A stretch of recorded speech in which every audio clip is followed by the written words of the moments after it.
How's it going, everyone?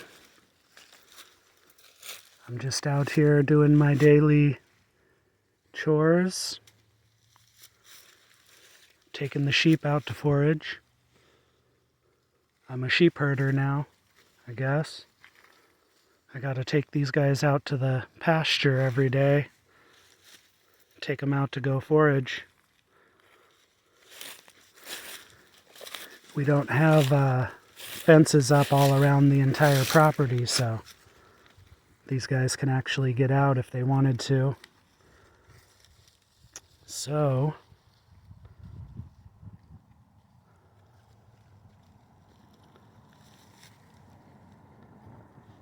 I'm out chasing sheep a lot of times.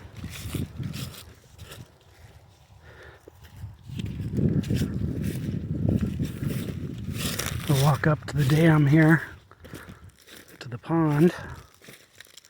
Yeah, it's pretty full. We got a lot of rain. Everybody's ponds are nice and full. That's good. It's supposed to be a good gardening year, good growing year. So we're excited about that.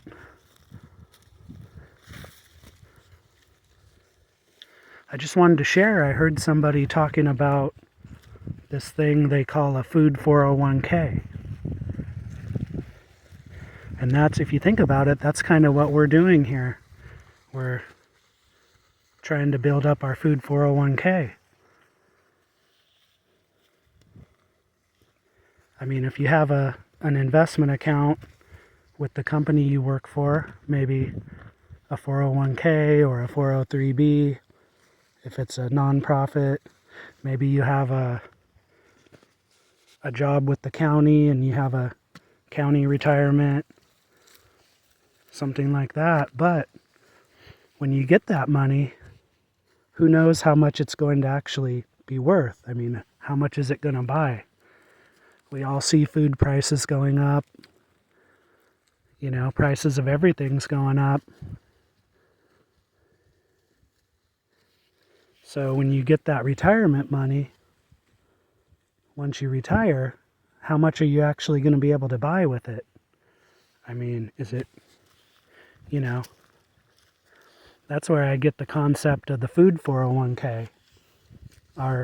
We planted maybe around well over 50 fruit trees and even more fruiting bushes, blackberries, strawberries, mulberry trees, figs.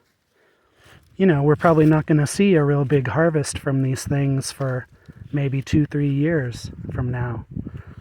So, you know, we're building up our sheep herd here. And, you know,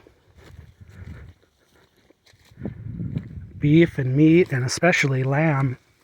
If you go to the store and try to get pasture-raised organic lamb, you know, it's pretty pricey. So, you know, we're preparing for future food prices to go sky high. It's getting harder and harder to grow food. Anybody who farms or gardens can tell you it's getting harder and harder to grow food with the climate change, the weather patterns changing. I mean, this year's looking good. We're getting quite a bit of rain, more than usual, but you know, a couple years ago it was a drought, so the drought killed a lot of our plants.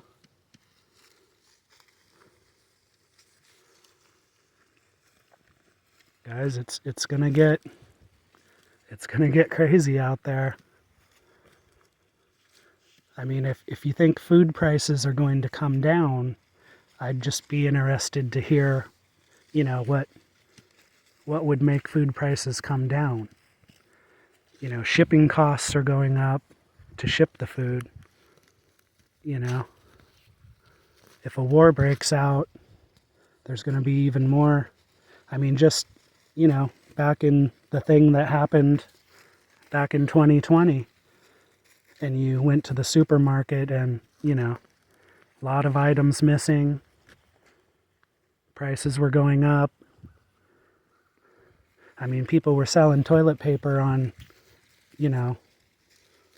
eBay.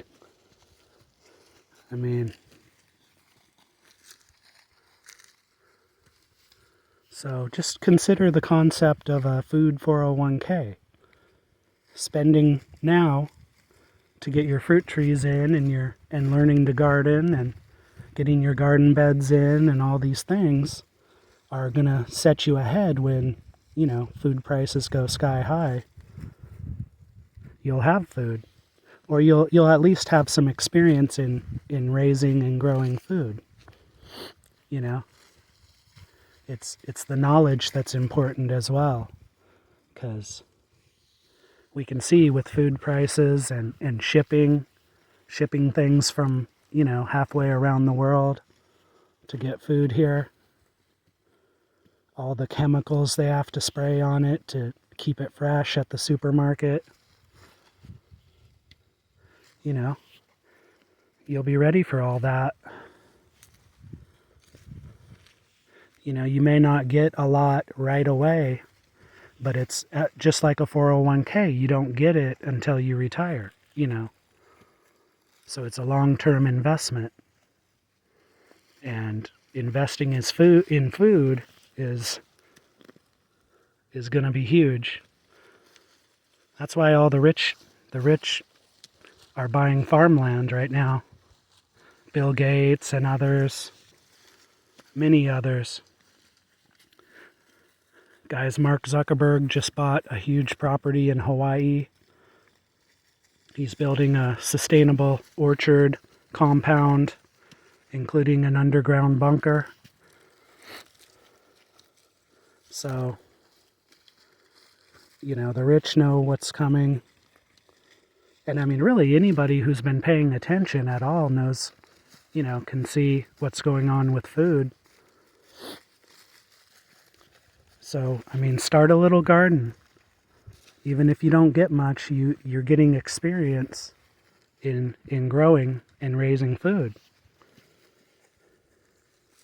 If you don't have a lot of space, chickens are great. I mean, if you can produce your own eggs, rabbits are great. They don't take up much space. They don't take a whole lot of care. You don't have to chase them around the yard like these sheep.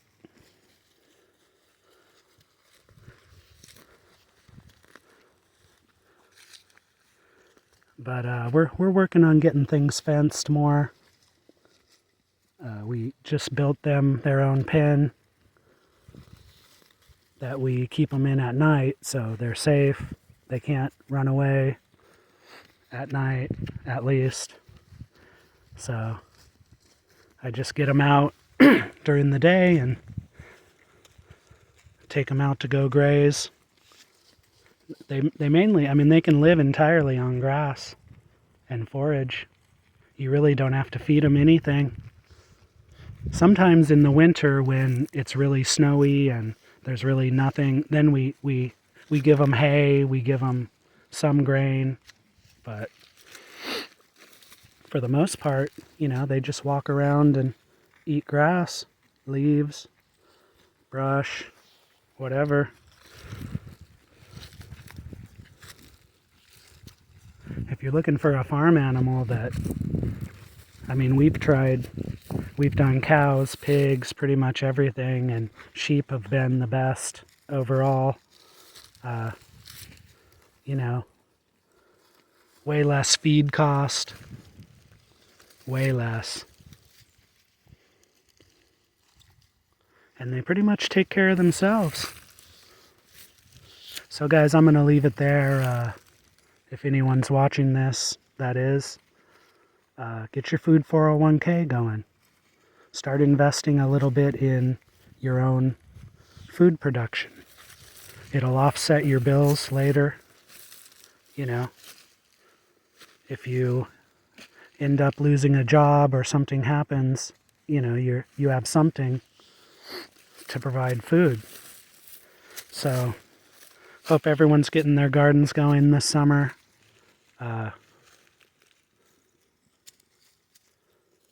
It's time to do it, guys. If you're not doing it already, sometime soon it's going to be too late. So I encourage everyone to get it going now. Start something. Just start small. All right, guys. I'm going to get these sheep moving. Have a good one.